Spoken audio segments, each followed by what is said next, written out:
Hello, everyone. Welcome back. Welcome back, Dan, to another episode of the Two Words Podcast, the podcast where we talk at the intersection of business, finance. I think today also slightly touching into politics as well. I mean, we come from watching yesterday night just an astonishing event between President Zelensky and Trump and JD Vance in the Oval Office. We'll talk about that certainly. But before that, Dan, how are you doing? Good, Juan. As always, happy to be back. I'm super excited for today's episode. And yeah, we are, getting our fingers out there a bit more in the world of politics than just our usual corner of science and tech. I'm excited. I think it's going to be, yeah, last night was insane to say the least. So yeah, I'm looking forward to that. Yeah, a lot of topics to talk about this week. I mean, there's been a lot of things that have happened in all areas. Again, we're talking about politics, technology, with Microsoft and this quantum chip that they released. We will talk about that.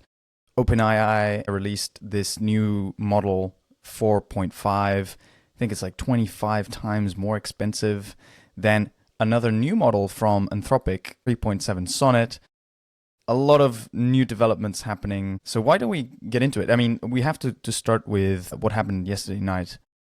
Maybe you can give some context.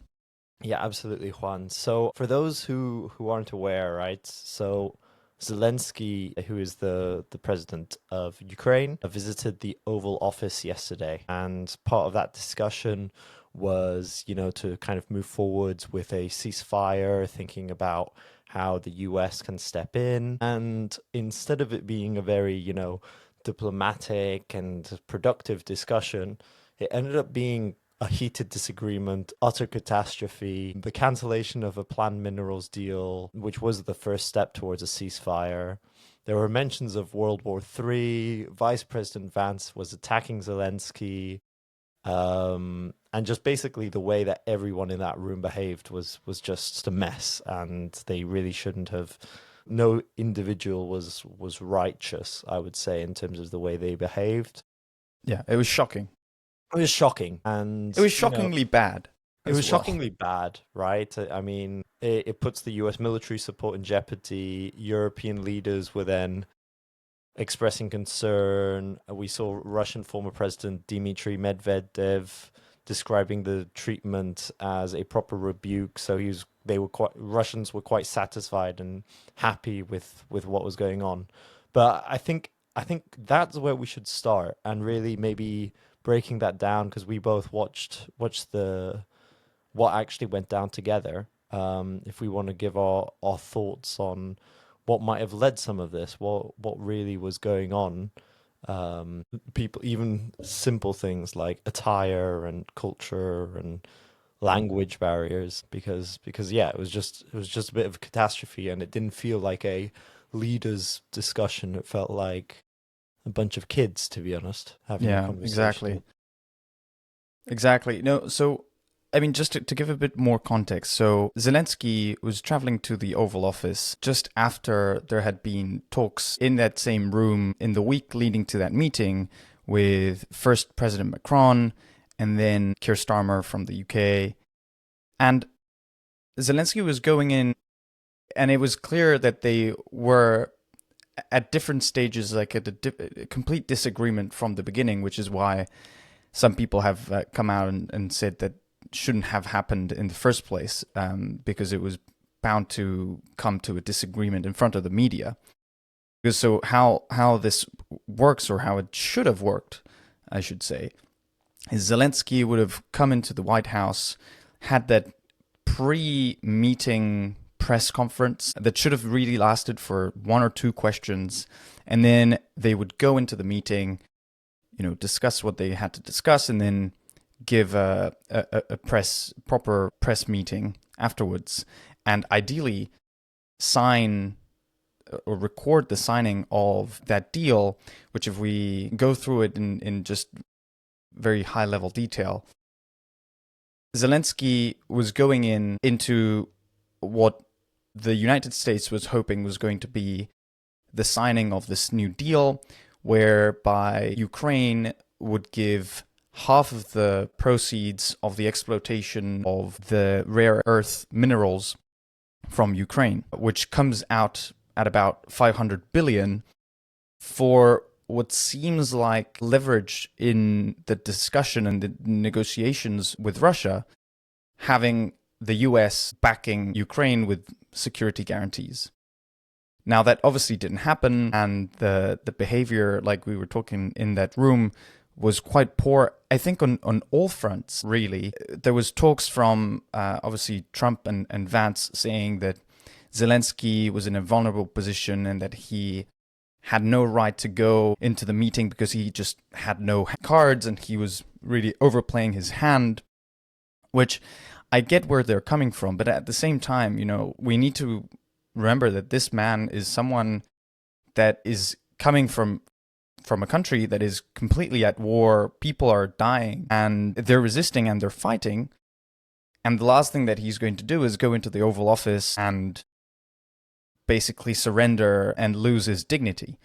Now, on the other side, Zelensky, I think, had a very clear opportunity to settle the conversation. I think we talked about this yesterday, Dan, where he could have just said, especially when they asked him about his attire, they asked him if he owned a suit and why he was dressing up like that.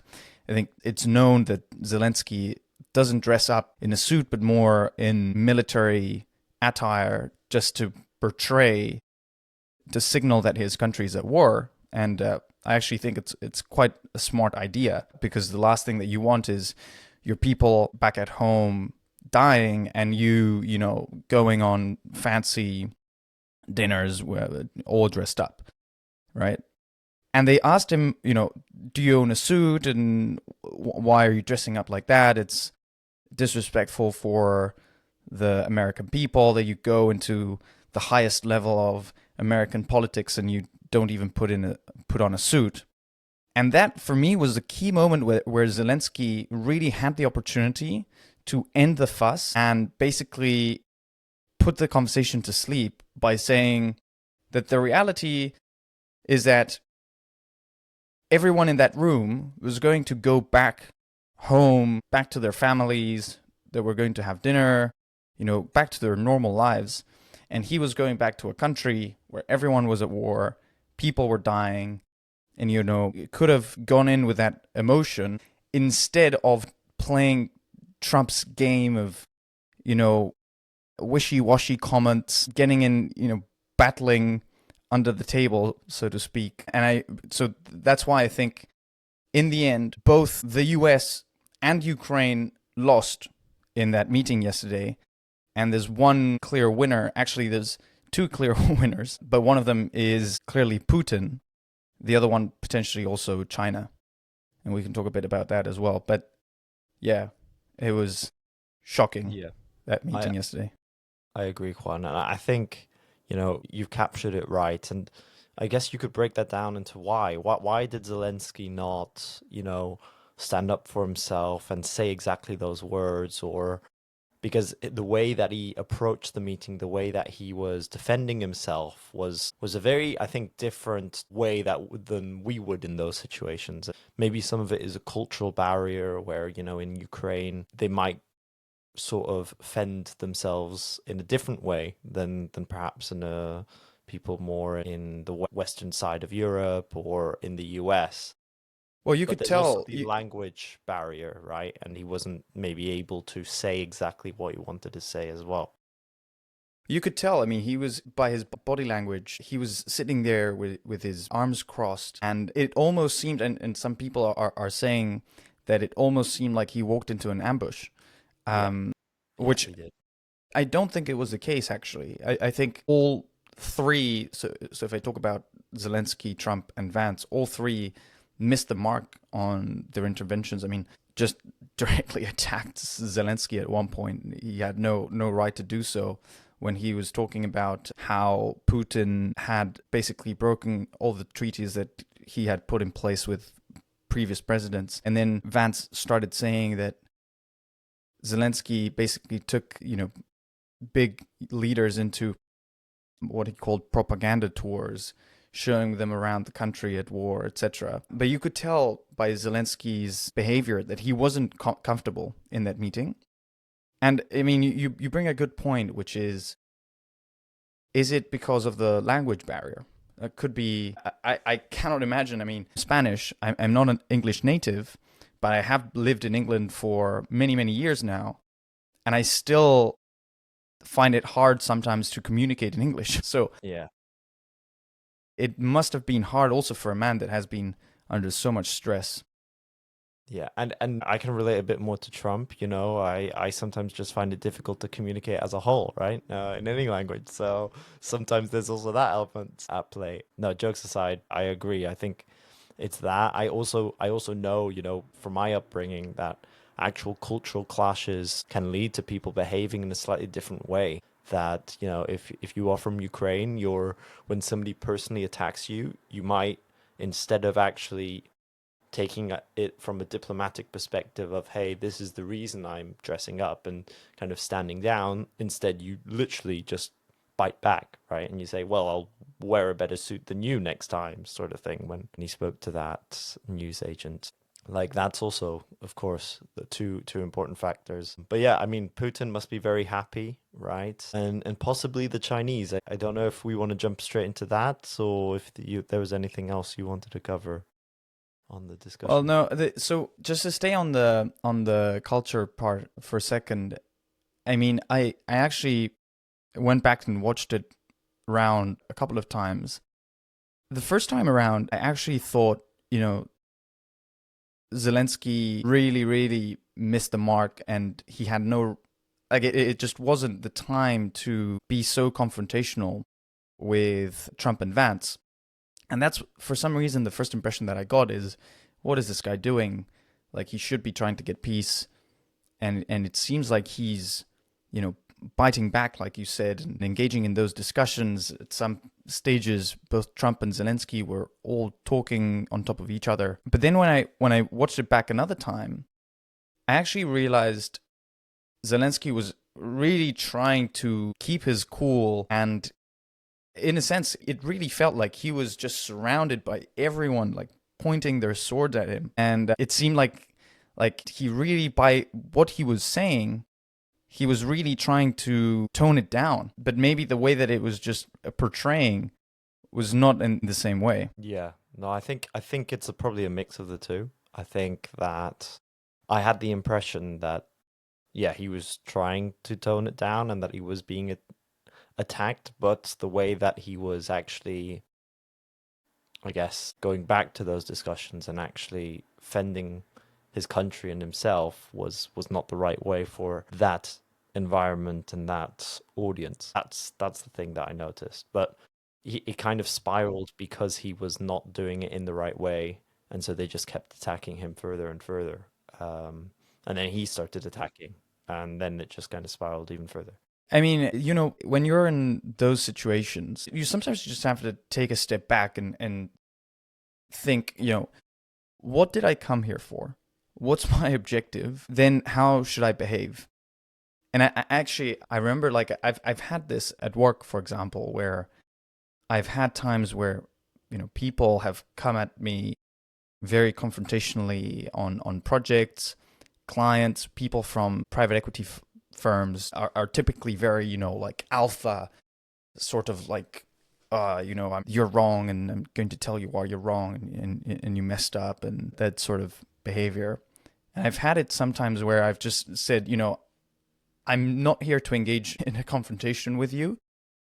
What is my objective? What do I want to get out of it? You take a step back and you basically redirect the conversation.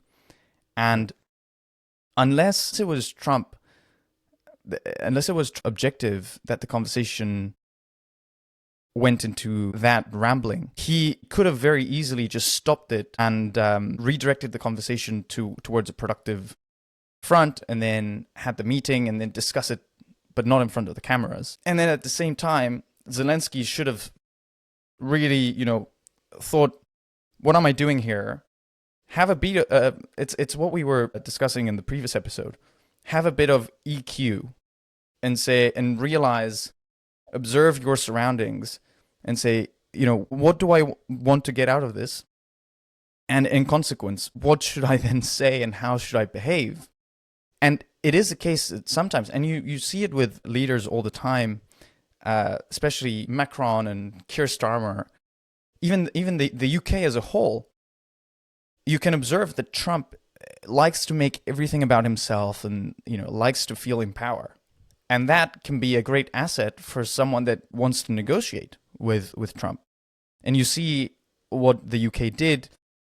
Keir Starmer had a letter written by the king offering Trump to come on a state visit. It would be a historical event, second state visit of a US president in the UK. And they offered that to Trump. And some people would say, well, out of all of the people, why do you have to offer it to Trump? You don't have to do that. And actually, it's the contrary. You have to do that because that's how he portrays himself, and that's the leverage that you can get from someone like that. So it's observing those behaviors and how should you behave with different people that really is what I feel made all of them miss the mark in that meeting. This is something, Dan, that I've that I've actually grown to realize is there's, for the most part, everyone is just faking it. And you can just realize, like, everyone just has these inflated titles. And when you're young, you feel, these people that have, these inflated titles, CEO of this, chief of that, partner of this, you think that they're going to be these incredibly insightful people. And the reality is that almost everyone is just faking it, and they just have these titles. And for some reason, us humans, we overvalue sometimes the credentialing over pure competence. And this is something that I've also realized at work, where there was one project where I remember talking about this with my manager. We were doing this organizational design project for a big company, like billion-dollar company, redesigning the entire organizational structure. So we were working very closely with CEO, CFO, Taro. And if I give a bit of background, so the CEO was ex-Harvard MBA. The CFO, very good, like, professional manager, very good trajectory, very intelligent guy. The CHRO, she was an ex-McKinsey partner, had been 20 years with McKinsey.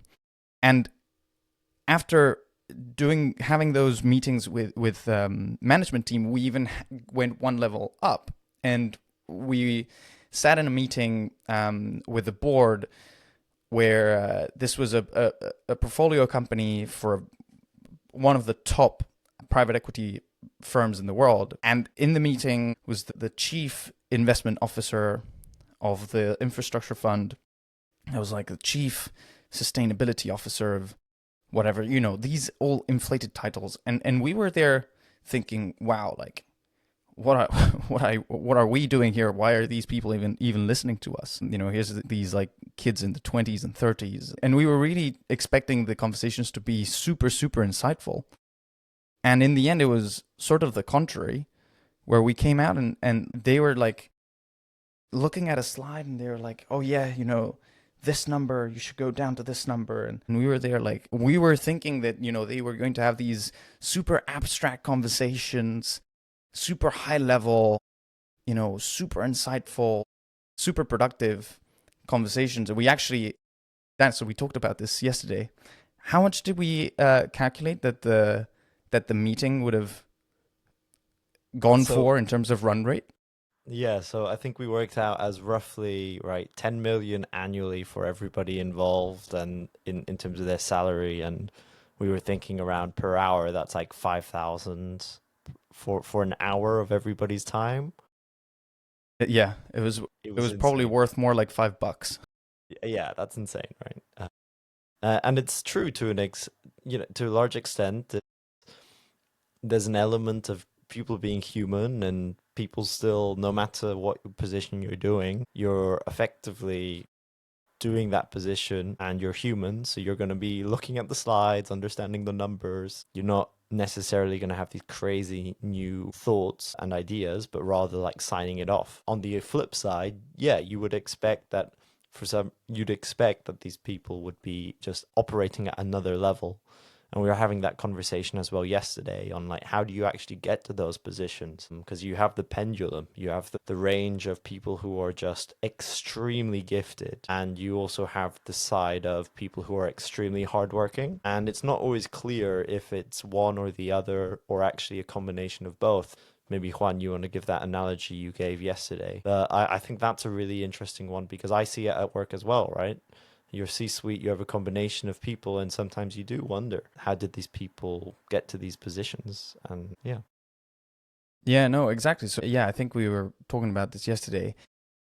Essentially, the way that I see it is uh, there's two ways to get to those positions. And one is raw input. And so the more that you put in, the more that will come out. That's undisputable. But then there's also what you do in the middle that can enhance, basically make you more productive. I mean, you can see this with anyone that you know and that you work with. It's obvious, it is just obvious that the more that you put in as input, the more that you're going to get in terms of productivity. But if you are able to be, super smart, you make the right decisions, you're able to, it's oftentimes it's prioritizing what you need to get involved in, what you can delegate, what you actually need to do in the first place, and how do you do those tasks more efficiently.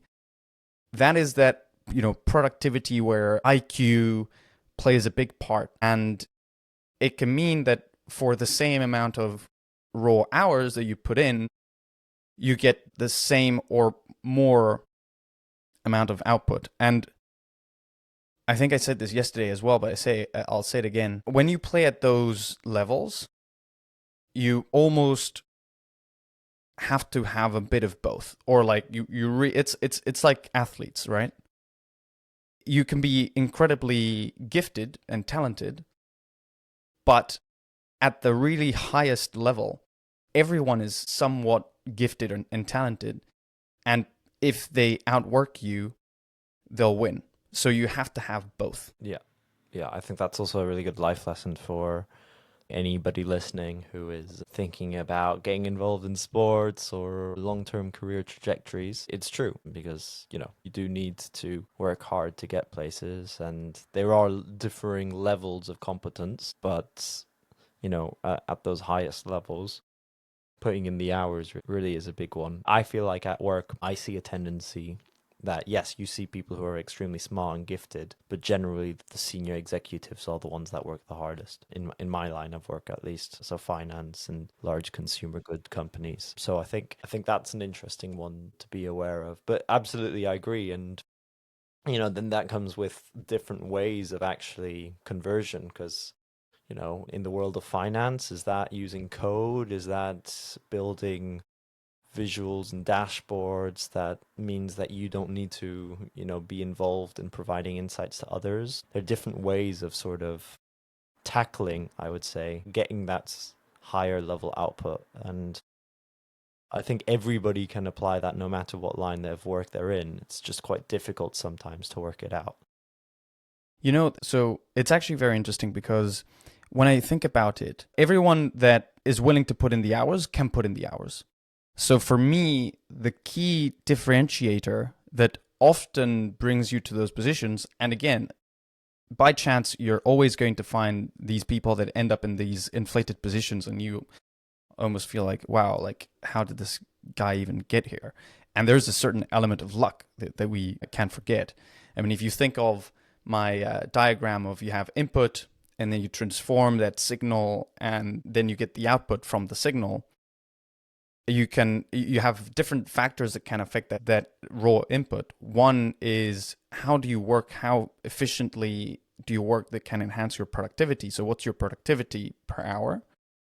There's also an element of luck, that it could be that just by pure luck, you enhance the signal because, for example, you have a relationship with a client, and then I've seen these people in my work where you're like, how did this guy even land here? I remember a few people that I've worked with, CEOs of, very seriously, significant sized businesses, multi-millionaires that hadn't even finished school. And it was because they were just trapped in, almost caught by surprise in a business that was really pushed forward by the market and by those tailwinds. But the reality is that the key differentiator where you can really, differentiate yourself with respect to others is in that productivity element. For me, the input and the hours is just a given.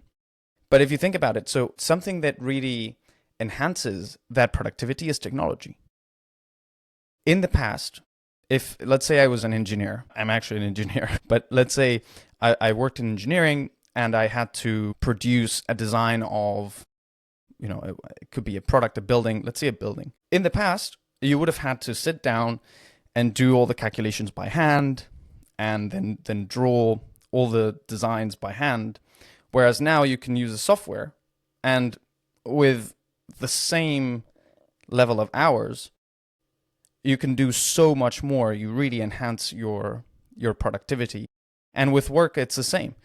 If you're a finance guy and you need to, I don't know, get certain numbers, for example, if you really are a wizard with Excel, you can get those numbers very quickly. Whereas someone might be there and calculating things in a very inefficient way and like copying and pasting things all over, where you can with a shortcut do it and do something in an hour that would have taken someone else a day, for example. And then, so that's one level, the technology enabled component. But there's another level, which is the actual understanding of what needs to be done. Because sometimes the reality is that if you realize that you are not the best person to do that task in the first place and that you can delegate that, you can sit on top. And that's typically what makes really good leaders, is they know when they need to do something and when they need to delegate, and how they can motivate their employees or anyone that is working with them to make sure that those tasks are done properly. I mean, it's fascinating, but it's also fascinating to see some people that you're like, these people are in these positions and you're astonished that they have, in many cases, lower levels of pure competence. Yeah, I think, Juan, taking a chapter of just my own recent experiences, I think that's really important, right? I know that, for example, for me in finance, a great thing that empowers my teams and reduces issues with operational efficiency is providing a dashboard, a massive amount of information that is easy to visualize and dissect teams around the world. So my marketeers, my supply chain colleagues, all the other finance people who might not be as perhaps strong as in Excel as I am. And so I built a dashboard that allows them to do that with all of the relevant pieces of information by country, by product, by everything, by brand. And now those teams now have those tools to be able to do their job. But I also know on the flip side, I've been working on a Power BI dashboard to land a massive cost cutting program, but I'm not the best Power BI dashboard person I know. So I've been working with this HR guy who have been partnering with and helping him with the data, let's call it science behind it to make it work. But he's the one who's been building out the visuals and the dashboard. And actually, by doing that and giving him that full autonomy, but also motivating him, it actually has meant that the quality of that output was much higher. And I think that's really important. And when I think about my previous roles, what I've managed to do is similar things in the past 2 years. And that is what I think makes a real successful leader is, yes, you have these companies who by chance that these people have become the CEO. The ones who are really, really successful in life are the ones who can do it 4 or 5 times over, because yes, luck is an aspect, but at some point you make your own luck. At some point, because you've realized these are your skills, these are your limitations, you actually are able to acknowledge and enhance the team around you. And that to me is a leader, somebody who can do that day in, day out in different contexts. Yeah. Anyway, I think we've gone into a bit of a tangent, We have. but I think what we were saying is it's clear from the meeting that happened yesterday that there are two clear winners. One is Putin, and the other one is China, where China has been waiting for a long time for a global unrest to have the opportunity to just take Taiwan, and they've been preparing that moment. And so, if the moment comes, that is the key point where the US really gets involved. And maybe you can explain a bit more about why that is so important. Yeah. So, I mean, taking a step back, right? Why is China important in all of this? So, Russia has been strengthening its ties with China recently, and that actually, in terms of, Trump effectively confronting Russia, instead he's actually been looking at working with Putin because China is so dominant and so big that he's actually realized he needs to sort of play Russia a bit smarter so that because currently China and Russia are quite closely aligned, and that put a lot of pressure in the US. And yes, there is a technology aspect, right? So the semiconductors, quantum AI, 5G networks that China really has established.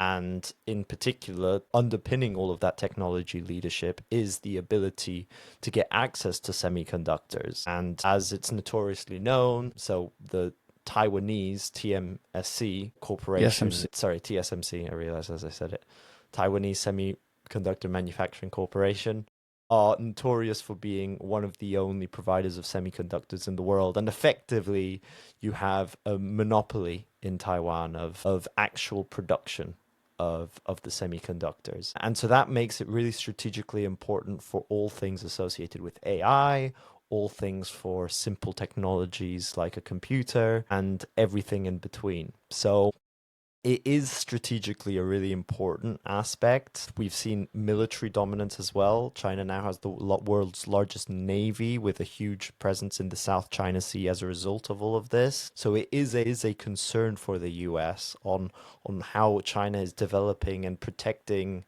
sort of its own country, but also trying to make sure that it has access to these semiconductors. But it goes even further. And I think, we love to talk about technology and we love to talk about how these things are super important at bringing forwards the forefront of technology, which to some extent has a lot of military ties and connections and therefore protects those nations. But it goes bigger than that. And that is just the world economy, right? In terms of global supply chains. And something that I've always been quite interested and passionate about are these sort of global supply chains. And we see that China has an unprecedented level of global supply chain dominance. It's over since 2013, it has established itself globally through initiatives across a variety of sectors, road, train, and a lot of ports. And really that has also put pressure on the US because it's gotten to the point where they are actually sort of entering into markets and areas of the world where the US has historically had a strong presence and used its leverage in terms of providing debt and financing to actually sort of redistribute the power play and actually offer some countries alternatives to the US in terms of what they are requesting for in exchange of effectively a large amount of debt for those countries. So I thought I would share my screen and show what exactly is All going right. on. So let me know when you can see my screen. Is it too big, small? I think that's fine. I mean, it depends Great. on what you want to show, but I see it. Yeah. Yeah, cool. Okay, so for those who don't know, so China in 2013 created the Belt and Road Initiative, which was about effectively expanding Africa with Europe, with Southeast Asia and China. And they did that to effectively have a stronger presence with their supply chain because they are, well, they have been a huge exporter of goods, but now just generally, they've balanced that out a bit more as they've continued to develop into as being a net importer now. but just generally having a strong grip on actual tangible global supply chains and products. And so what they did was built a huge amount of train networks and investment projects and roads and a lot of ports. And so what we've actually seen since then was then in around 2018, they were doing really well with the Africa, Europe, and Asia initiative.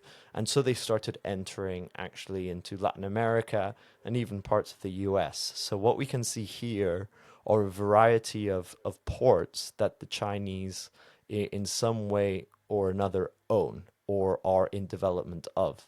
So the Wow. Hutchinson Holdings Company is actually a Hong Kong-based conglomerate. So that's why it's a bit more in yellow. But there are significant ties to Beijing when it comes to these projects. Now, the ones in red are purely state-owned, Chinese-backed ports, and these are massive, massive ports that they've established over time, right? And if we just hover over each of these, they own Dunkirk, Rotterdam, one of the biggest ports. They own Hamburg, a huge port in But they even in own ports in the U.S. Like, yes, how they is the do. U.S. allowing that? So they own parts, right? They don't necessarily own everything, but they do have joint ventures in the US. But to some extent, a lot of these decisions for port infrastructure are state led, and Okay. the Chinese are in such a strong position actually that they are able to negotiate very favorable terms for, let's say, the local economies, and therefore actually grab a very domineering perspective and position. And to some extent, it actually does benefit the US. So, especially on the West Coast, you get that tie to China, and actually Chinese operating both sides can actually sometimes be easier, right? When you start operating on global supply chains, sometimes just having one company, in charge of the routes and one company in charge of then distribution on land makes your life a lot easier. But I'm sure there's more to it than that. I didn't look at these ports in particular, to be honest. I personally find it quite interesting to see that they have actually really been focusing a lot on Latin America, even though it doesn't look like there is a lot in terms of number of ports.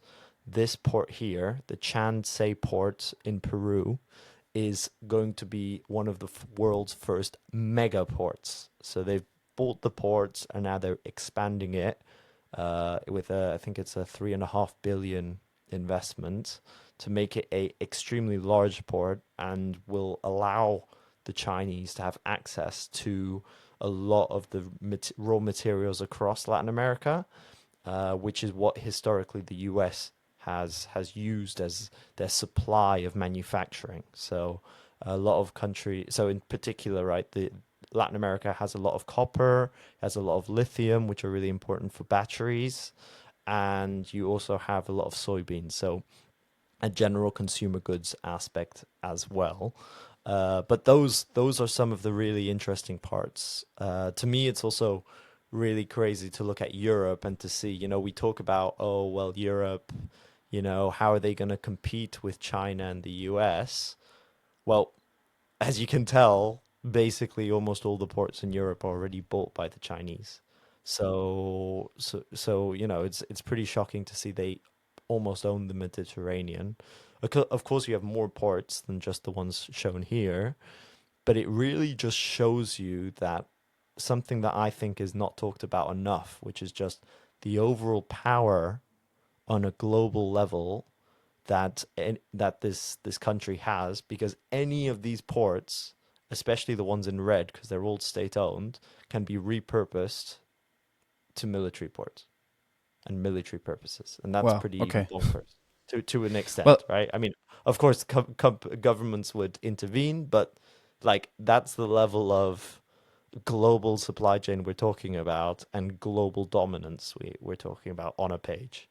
Yeah, most of well, the entire world. that's what I was going to say. Like, if they try to flip the port, I don't know. I see there's a port there in Florida, close to Yeah, Miami. Uh, yeah, yeah. So, or in Miami.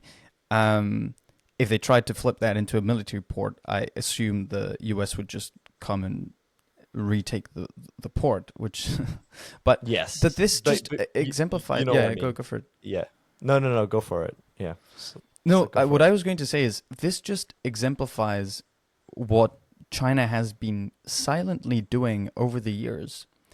Because when you see it this clearly, it's it's almost impossible not to see what they're doing when you compare it to the fact that they're also on purpose devaluing their own currency as well. What they're doing is they're really becoming I mean that they already are, but the global supply chain, powerhouse of the world in a way that prevents everyone else from competing. And what we need to be careful with in the West is the moment that they have established themselves with that very strong foundation that we're seeing there on the screen, and their overall, coverage of world supply, that puts them in a very good position of leverage because they basically outcompete everyone else. And now everyone is very dependent on China, and that is oftentimes what can shift global hegemony to one or another player. Why is the U.S. Why does the U.S. have global hegemonic power over the world? Is because everything is dollar denominated. Everything goes through the banking system that is based in dollars, and so that gives the U.S. a very strong position of leverage.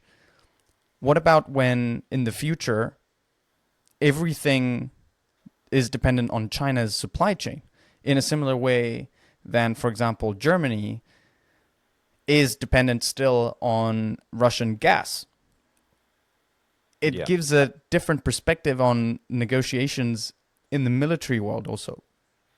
Yeah, and I think it's a very smart one, right? I think being more on this side of the world in terms of, the company I work for has one of the largest supply chains in the world.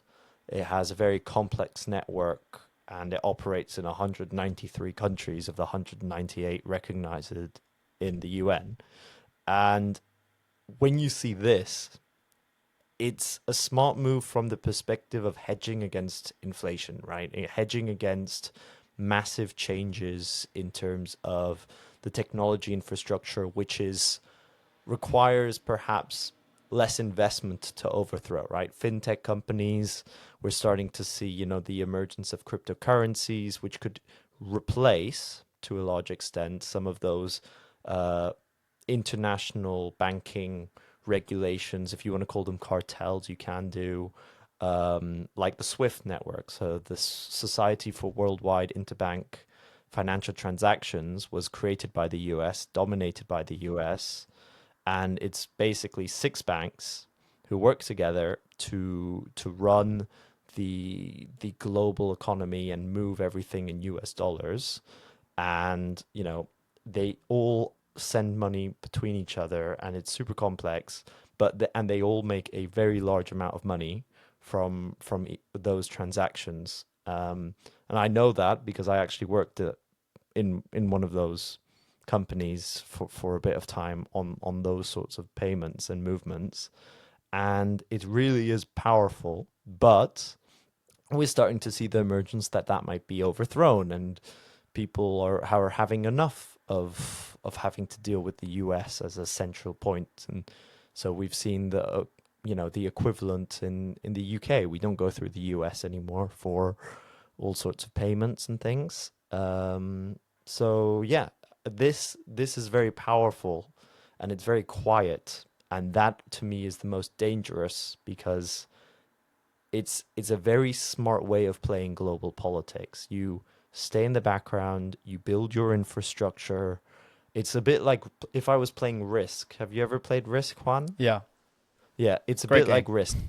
A great game. If I had this position, you had each one of these dots represented an army. Of course, we're talking about supply chains and not global dominance and mass destruction, but Yeah. it's insanely powerful. It's obvious who's going to win. If you were thinking of it in those terms, it's what do you do?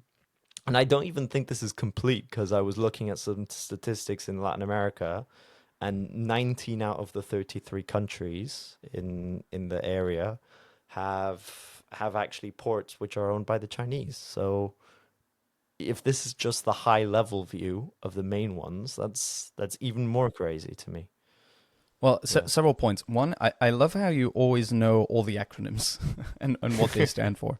But putting that aside, when you see it this clearly, you realize why the U.S. is going away in terms of interest from the Ukraine-Russia war. It is clearly not a priority, right? And the real threat is what we're seeing on the screen. And it's taken a while for people to realize this, but I think more and more people are starting to realize, hey, Putin is not a problem here. Putin is just this crazy guy sitting somewhere in a very cold, deserted country with the GDP of a minor European power. This is not a problem. They've invested a lot in militarily, which is why they can put up with these wars. But they're not the real threat. The real threat is what we're seeing on the screen. And also, I just went through it very quickly, but why is it so important when you couple it with the devaluation of the yuan? What they're doing there is by on purpose devaluing their currency, they make their products much more competitive in the market against other countries.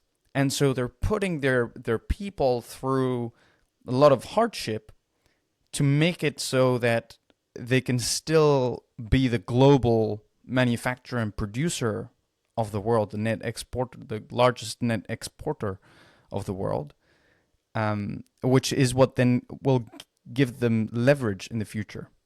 So what we've seen, Juan, is that over the last few years, like 5, 10 years, so it always was that it was extremely devalued in comparison to what it was worth. And that was a economic and tactical benefit.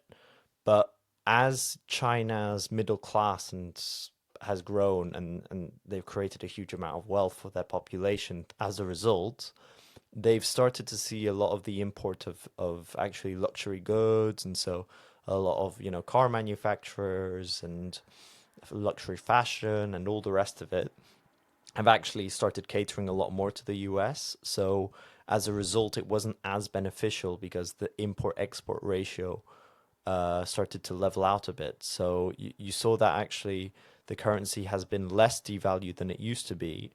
But what I would say this is more showing is that they realized that that was going to happen, and that yes, maybe it's still a bit devalued, but that what they're preparing themselves for is becoming the world orchestrator, right? We're talking about leadership, knowing that they're no longer going to be possibly the world's manufacturer and largest manufacturer in the world.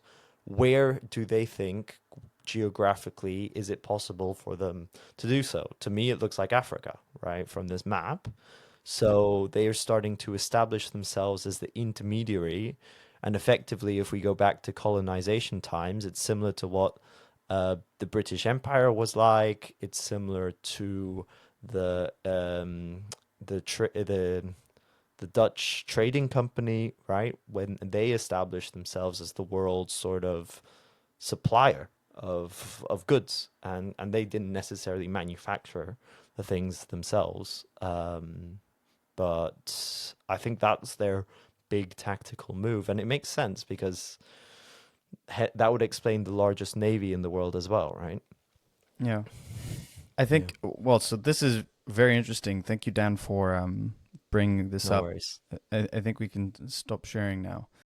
So I guess let's talk about the last topic here today. And at least I really wanted to touch on this because it's really been fascinating. It's one of the things that we talked about in the first episode, actually, which was back when Google released their chip, a quantum chip, Willow. And so it turns out last week, Microsoft released its new quantum chip called Majorana 1. Have you heard about it, and have you investigated a bit?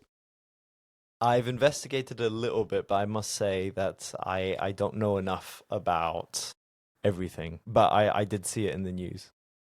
Yeah. So maybe I can give a bit of context. So the real breakthrough here, and it's a bit complicated to understand, but I'll try my best. The real breakthrough is that they've used a particle called the Majorana particle, which was actually discovered by an Italian scientist many, many years ago, almost a century ago, which allowed them to build a chip based on something called topological superconductors. And we'll get into that in a second. But essentially, it fundamentally changes the architecture of how you build a quantum computer to one that is resistant against interference. So if I take a step back for a second, and we talk about classical computers. So classical computers work with bits, right? So a bit can be either 0 or 1, and you can really do amazing things with zeros and ones. That's the fundamentals of how the machines that we use nowadays, the computers that we're recording this on, but even you can get amazing technology out of just zeros and ones and classical bits. I mean, we see what we've been able to do with AI, for example. And quantum computers, on the contrary, use something called qubits, which essentially they use the quantum properties of particles to leverage this property of superposition in a way that a qubit doesn't have to be a 0 or a 1, like a deterministic state. It can be in a state of superposition of 0 and 1 at the same time. And that basically allows people to solve different types of algorithms that basically with a classical computer you're not able to solve in realistic timeframes. Although they are fundamentally different types of computers, because sometimes classical computers will be better at other different types of algorithms. It's not like qubits are going to sorry, not qubits, but quantum computers are going to fully replace classical computers, but they're going to supplement what is possible to do with classical machines. Now, key challenge that people have had for a long time is that qubits are very sensitive to interference. And what I mean by interference is anything that can disturb the quantum state of a qubit in a way that you can get decoherence, which means that you ruin your quantum computation. And that interference can be anything. It can be from an atom that just disturbs the qubit, or it could be a photon, or heat is a key form of interference, which is why these quantum computers operate in the coldest places in the universe. And that is why you see them when you picture a quantum computer. You probably have seen that they are inside these massive casings that are purpose-built to overcome that interference. However, it turns out that those casings are not enough. And even operating at close to absolute 0, qubits still get interference, which is why quantum computers were built typically using incredible redundancy and complex algorithms to do what is called quantum error correction, which is nothing more than a clever way of detecting when an error has happened and correcting that error caused by interference. And so if we go back to Google and what the team there released about Willow, they basically released a new chip that was a refinement of the existing way of building quantum computers. So if you remember, it was better at quantum error correction. It had longer coherence times, which meant that you could reduce the number of physical qubits, that redundancy that is needed to build a logical qubit. And Microsoft here, what they've done is actually very clever, and it's almost lateral thinking, which is they told to themselves, if we try to keep refining the existing way, we're not going to get anywhere. It's just very hard to scale quantum computers in the way that they're built right now. And essentially, to build a useful quantum computer that is more than just a few qubits. I mean, our computers, I don't know how many bits they operate with, but it's more than just a handful. To build a useful quantum computer at the moment, you would need a computer the size of a football field. Like, imagine trying to build a casing at absolute zero the size of a football field. It's almost impossible. And so what they did with this release really is the culmination of 20 years of research. And what they have discovered is a new way of building quantum computers using what is called topological superconductors, which, if I try to explain in very simple terms, topology studies the properties of shapes that do not change under continuous deformation. It sounds complicated, but in reality, it's as simple as if you have a rope, for example, and you tie a knot to the rope, you can shake the rope, you can interfere with it, but at the end of the day, the rope still has the same shape. It has one knot, right? It's the same if you think of a mug that has the handle and a donut. Topologically, those two shapes are the same because you could morph it to be the same shape because it has only one hole in it, right? So without ripping it apart, you can get it to be, like, you can malleate it to become the same shape. So that is in a nutshell what topology means. And without getting into too much detail, basically what Microsoft had done is they have leveraged this property to create what they call topological qubits, which essentially are qubits that cannot be that easily disturbed because they can be shaken a little bit more. They're still very sensitive, but they can be shaken a little bit more than traditional qubits and still remain in the same topological state.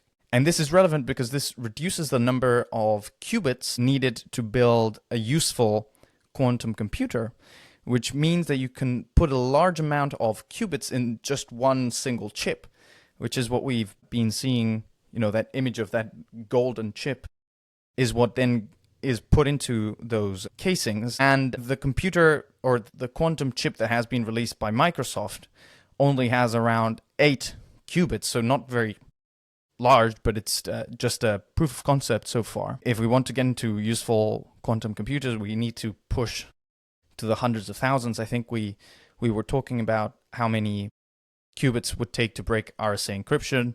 That's in the, sorry, not hundreds of thousands, but thousands, single digit thousands. But now Microsoft are saying that they can scale it into 1 million physical qubits in the next years. I don't know how many logical qubits that will translate to. But the fundamental shift that has happened now is that it goes from being a science, research problem into being an engineering problem. And that fundamentally changes the time frame that we are going to get until we see quantum computers. It was typically said that useful quantum computers were decades away at the rate of improvement that we were seeing with traditional ways of building them. Now that research is concluded and that we have discovered so if you think about it, now we know what we don't know. And when you know what you don't know, it's much easier to go out and find out how to do it. So it turns into an engineering problem. Whereas before, it was very, wishy-washy research, trying to find something that would give you the upper hand. Now they've really found it. it's very it's really, really complex engineering that needs to go on. But now it's much clearer the path to get to a useful quantum computer. And that could fundamentally change. I mean, it could revolutionize many, many different industries. Yeah, I mean, it'll be interesting to see. I'd be curious to see. We've definitely experienced these things in the past, right? Like a science becoming a experiment, a technology going to full engineering and production. And I wonder what the rate has been in the past, right? Because that's how all of these things start as a experiment. Yeah, I'll be super excited to see how that develops. It's mind-boggling that they've managed to find a way of getting the qubits to not be interfered with, despite there being interference, if you see what I mean. Yeah, I mean, I explained I it in find that hard very to. yeah, I explained it in a very high level of detail. When you go into it and Yeah. you see, like, in reality, it's like these nanowires that they have semiconductor materials that they can have gates with electrons that flow through the nanowire, and then you put a superconducting material on top, and then is Okay. when you can see the Majorana like properties of electrons, and all of a sudden you get those superpositions. Like it's just mind-boggling. Like everything related to quantum mechanics is just super counterintuitive. It's super difficult to understand. I mean, I don't understand it. I can grasp at a high level, with analogies how it works, and it's super interesting. But my God, imagine having to, like, being an To expert build in, that. quantum computing, and like you said, trying to build that. Man, my brain would hurt every single hour of the day. It sounds insane. I'm just imagining it in some weird way or form, like a layers of skin or like layers of a plant. I don't know if you studied that in biology, where you have the top layer, then you have like the breakdown of all the cells. It sounds quite similar, in terms of just like the structure of like having five different layers, and they all sort of have their key steps and they all somehow link together. But yeah, very, very interesting. Thanks, Juan. I'll pick your brain more about this in a second at lunch. Great. I think so. With that, I think we can conclude this episode. Wow, I it's think so it's too. really been an interesting conversation. For anyone listening, thank you very much for tuning in. If you've liked it, please support us, subscribe, like, leave a comment. We don't get a lot of comments. I mean, we're still quite small, slowly but surely building our audience. But yeah, so if you've enjoyed the conversation, please consider subscribing. And otherwise, yeah, Dan, I'll see you over lunch, and I see everyone listening next week. Sounds good. Thank you very much.